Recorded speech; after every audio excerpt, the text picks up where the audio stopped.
প্রসঙ্গ যখন ভারত বিরোধিতা, তখন বলতে হয় ভারত বিরোধিতা একটা ট্রেন্ড। মালদ্বীপের প্রেসিডেন্ট মৈত্র যখন ভারত বিরোধিতা করে ক্ষমতায় এসেছিল, বাংলাদেশে এটা অত্যন্ত জনপ্রিয় হয়েছিল।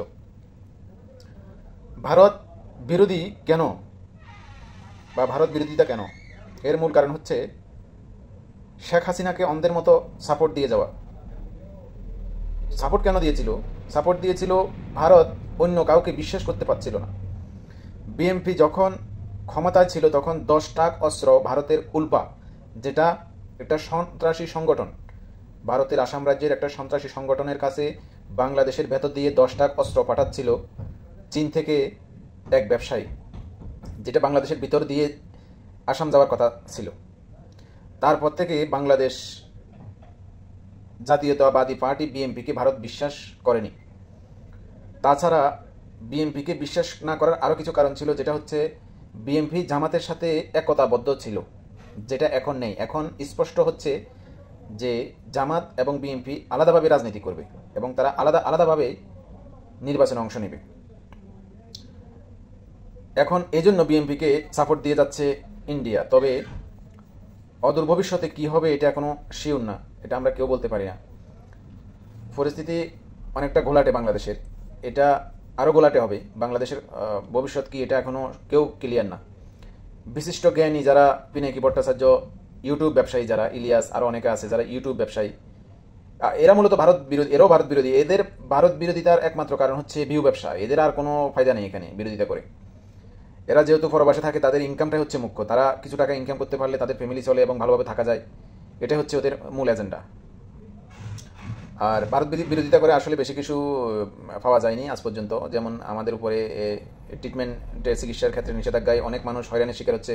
যারা ইউরোপগামী ছিল, স্টুডেন্ট যারা ছিল, তারাও হয়রানির শিকার হচ্ছে। তারপরে আপনার যারা ব্যবসায়ী, তারা ব্যবসায়িক ক্ষেত্রে হয়রানির শিকার হচ্ছে, ব্যবসা হচ্ছে না ঠিকমতো। তারপরে আপনার বন্যার সৃষ্টি হচ্ছে বিভিন্ন কারণে, তথ্য আদান প্রদান না করার কারণে। এইসব বিষয়ে অনেক কিছু বাংলাদেশ এখন সমস্যার সম্মুখীন ভারত বিরোধিতার কারণে। দেখেন বাংলাদেশ তো ভারত বাংলাদেশের তিন দিকেই আছে, এক হিসাবে চারদিকেই। আপনি বঙ্গোপসাগর পাড়ি দেওয়ার পরেই ইন্ডিয়ান ওশান, বঙ্গোপসাগর শেষ হওয়ার সাথে সাথে ভারত মহাসাগর শুরু হবে। তখন আপনার এক হিসাবে ধরতে গেলে আপনার আন্দামান নিকোবর হিসাব করলে আপনার চারপাশেই ভারত। আমাদের থেকে হাজার গুণে ভালো পজিশনে ছিল আপনার পাকিস্তান, কারণ পাকিস্তানের সাথে আরব দেশের সাথে ব্যবসায়িক সম্পর্ক অনেক ভালো হওয়ার চান্স ছিল, সুযোগ ছিল, এবং তাদের অন্তত ওপেন আপনার সাগর আছে, যেখান থেকে ওরা সরাসরি বিশ্বের যে কোনো জায়গায় যেতে পারে। কিন্তু ভারতের বর্তমানে কূটনৈতিক যে কূটনৈতিক যে শক্তিটা, ওটা অনেক মজবুত। ভারতের যে পররাষ্ট্রমন্ত্রী জয়শঙ্কর, তাকে অনেকে ইউরোপে আপনি দেখবেন তাকে অনেক সমীহ করে সবাই। তো ভারত কূটনৈতিকভাবে অনেক মজবুত অবস্থানে আছে। ভারত আপনার সামরিক দিক দিয়ে অনেক এগিয়ে যাচ্ছে। তাদের ব্রাহ্মস মিসাইলের জন্য হাহাকার সৃষ্টি হচ্ছে এখন। সবাই যেমন দুবাই, আর্মেনিয়া, তাইওয়ান সবাই এখন ব্রাহ্মস মিসাইল চাচ্ছে, তো তাদের কথাই সবাই বেশি শুনবে।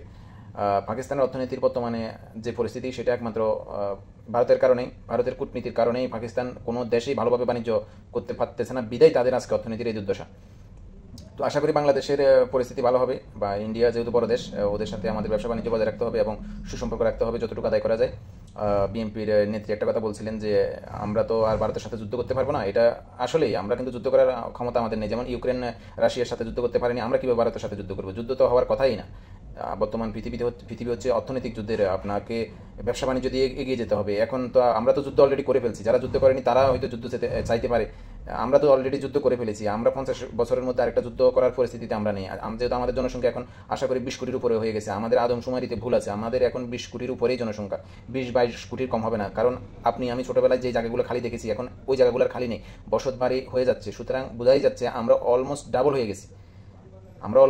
আমাদের কিন্তু এখন ব্যবসা বাণিজ্য এবং কূটনীতি অনেক মজবুত করতে হবে। আমাদেরকে ব্যবসা বাণিজ্য করা ছাড়া এবং জনশক্তি রপ্তানি করে আপনি বেশি দিন চলতে পারবেন না। এই দশ যে কোনো সময় আসতে পারে। বাংলাদেশ বর্তমানে একমাত্র রেমিটেন্সের উপরে দাঁড়িয়ে আছে এবং গার্মেন্টসের উপরে। গার্মেন্টস এবং রেমিটেন্স না থাকলে বাংলাদেশের পরিস্থিতি কত খারাপ হবে সেটা আপনি কল্পনা করতে পারবেন না। সুতরাং ব্যবসা বাণিজ্য এবং গার্মেন্টস সেক্টরকে বাঁচিয়ে রাখতে হবে। গার্মেন্টস সেক্টর না বাঁচলে, গার্মেন্টস সেক্টর ধ্বংস হলে বাংলাদেশ শেষ হয়ে যাবে। আজকে একটা কথা বলে রাখলাম, দুইটা জিনিস বাংলাদেশের, দুইটা স্তম্ভ, জনশক্তি রপ্তানি এবং গার্মেন্টস, এই দুইটা ধ্বংস হলে বাংলাদেশ শেষ। যারা ভারত বিরোধিতা করছেন বা এখন তো বিএনপি হয়তো সুষ্ঠু নির্বাচন হলে বিএনপি আসার কথা আছে, কিন্তু অনেকে বিএনপিরও বিরোধিতা করছেন। টোটাল বাংলাদেশকে একটা ব্যর্থ রাষ্ট্রে পরিণত করার একটা ষড়যন্ত্র। আমাদের এত রাজনীতি নিয়ে কেন ভাবার দরকার আমি এটাই বুঝি না। কিছু হলে রাস্তায় নেমে আসে, এত ভাবনা চিন্তা তো আমাদের দরকার নেই। সুতরাং যে ক্ষমতায় আসুক দেশটা সুন্দরভাবে পরিচালনা করুক, আমরাও এটা চাই। আমরা প্রবাসী, আমিও প্রবাসী, আপনারাও এটা দোয়া রাখবেন বাংলাদেশ যাতে সুস্থ এবং সুন্দর একটা নির্বাচন হয়, এবং যে সরকারি আসুক তাদেরকে আমরা 5 বছর ক্ষমতা দিব এবং তারা সুন্দরভাবে দেশ পরিচালনা করবে, এটাই সবার কাম্য। এবং বাংলাদেশে শান্তি আসবে এটাই আমাদের কাম্য। কিন্তু কিছু কিছু মানুষ আছে যারা বাংলাদেশকে টোটালি আনরেস্টে রাখতে চাই, তারা সবসময় যে বাংলাদেশে দাঙ্গা হাঙ্গামা এগুলো চলতে থাকুক, বাংলাদেশ একটা ব্যর্থ রাষ্ট্রে পরিণত হোক। আশা করি সবাই শুভোদয় হবে, শুভ বুদ্ধির উদয় হবে। ভালো থাকেন, আল্লাহ হাফেজ, শুভরাত্রি।